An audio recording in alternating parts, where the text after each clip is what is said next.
where knowledge management and the retention, where appropriate disposal, and certainly the use of knowledge is absolutely paramount important. We need to be able to create and retrieve records. We need to make sure that we've got the information required to meet legislative requirements, regulatory requirements, both now and into the future. And also by confidence to the public that we know what we're doing. It's also really important, I think, to make sure that we don't reinvent the wheel. If something's been done in one part of the estate, it's really important that that knowledge is retained and shared as appropriate. And of course, disposal of records is important as well. So I'm pleased to be able to promote the NDA's National Information Governance Programme, which will not only provide the tools and techniques to share information effectively, but also the rules and systems by which that knowledge should be retained, should be used, should be protected where appropriate, and ultimately disposed of when it's no longer necessary. The key aspects of the Information Government Programme are that we have the right information available to those who need it at the right time, that it's reused where relevant and as often as possible, not reinventing the wheel, and that it's secure and only used where prescribed, and of course, as I say, disposed of at the end. And I guess you barely need to open a newspaper, switch on a television, listen to the radio today to hear about cyber security. Many people will have heard about cyber attacks or indeed experienced them domestically or within a work environment.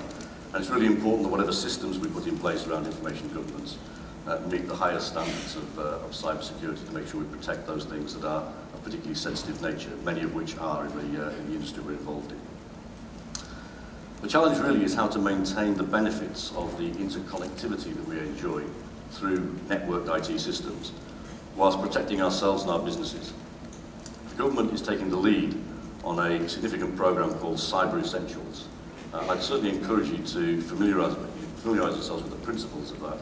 It gives good guidance, the tools and techniques, practical things that you can do to ensure that you are offered the best protection that you can be, from things that are both of a security sensitive nature, but many things that are attacked are really of a commercially sensitive nature. And there's certainly a lot of data out there that says that particularly small and medium enterprise organisations are under attack, and their IP, that's the prime essence of some of the things that they do, is being accessed by people who wish to achieve it nefariously and, or access it nefariously and use it inappropriately. Over the coming weeks, we'll be working with the supply chain through our various organisations to make sure that we've got appropriate controls in place. We'll be starting on a risk-based approach, starting with higher risk areas first, to focus on those.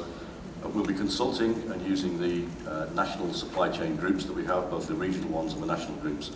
And we'll also be talking to our Tier 2 CEOs forum that I meet with the CEOs of all the Tier 2s on an annual basis. And the next one of those will be talking very much about information governance and cyber security.